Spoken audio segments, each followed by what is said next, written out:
Merci, Monsieur le Président. Nous avons, lors du précédent Conseil métropolitain, approuvé cette convention de partenariat avec l'État pour la mise en œuvre du dispositif du logement d'abord pour 2021, et notre groupe avait voté favorablement à cette délibération qui s'inscrit dans cette volonté nationale de lutter contre le mal logement. Et donc, il nous est demandé aujourd'hui d'approuver ces trois avenants, la convention, un avenant à la convention avec l'association L'Oiseau Bleu, cette convention avec le relais Ozanam et puis la convention avec le CCAS. Alors, trois observations rapides sur ces trois avenants. En ce qui concerne l'avenant à la convention avec l'association L'Oiseau Bleu, il est, à notre sens, en effet important de favoriser autant que possible la participation des personnes en situation d'exclusion ou de précarité dans les différentes instances de construction des politiques publiques et pas seulement sur des réflexions qui se limiteraient uniquement au fonctionnement quotidien du service qui les accueille. Donc c'est une bonne façon à la fois d'encourager les personnes accompagnées à se positionner sur des questions qui vont au-delà de ces problématiques liées au fonctionnement quotidien de leur service et à la fois de tendre vers une réinsertion mettant en lumière leur savoir expérientiel, c'est-à-dire leur parcours de vie à chacun. Et donc nous y sommes très favorables.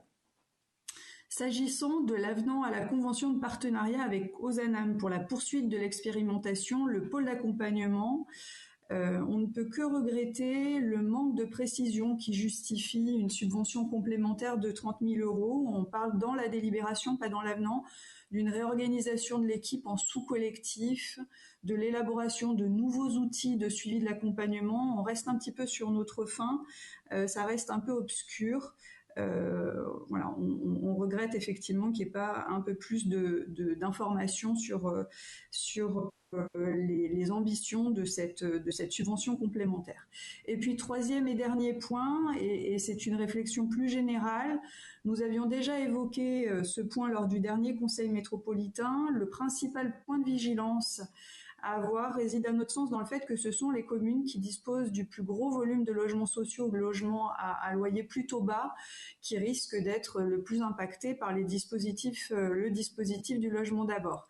Alors si l'intérêt est évidemment indiscutable, l'intérêt du dispositif est évidemment indiscutable dans la lutte contre le sans-abrisme ou le mal-logement, il nous paraît nécessaire d'avoir un partenariat étroit entre tous les acteurs. Ce partenariat existe bien avec la métropole et les bailleurs sociaux, c'est les remontées de terrain, mais il peut s'avérer plus délicat avec les opérateurs associatifs en charge du suivi des bénéficiaires dans la captation de logements privés. Puisque en effet les communes accueillantes ne peuvent finalement pas toujours avoir la visibilité nécessaire sur le nombre de personnes hébergées sur son territoire dans le cadre du dispositif, car il existe des hypothèses où le positionnement des candidats, par exemple dans le parc privé, dans le cadre du dispositif Louer Facile, échappe à la coopération métropolitaine. Nous insistons donc tout d'abord sur le fait que ce dispositif peut avoir un effet sur l'équilibre populationnel et nécessiter d'augmenter les moyens des communes concernées pour accompagner ces nouveaux habitants. Par ailleurs, et j'en terminerai par là, certaines communes comme celle de Fontaine sont conduites à imposer des délais d'attente qui sont trop long aux candidats à un logement social. À Fontaine, on a quand même plus de 3000 logements dédiés et des délais d'attente qui sont vraiment inacceptables. Sur notre commune, 64% des candidats à un logement social sont éligibles aussi au logement à bas loyer, dont 11% peuvent être considérés comme prioritaires. La satisfaction de la demande est donc impossible malgré un taux de construction de logements sociaux qui avoisine les 28%.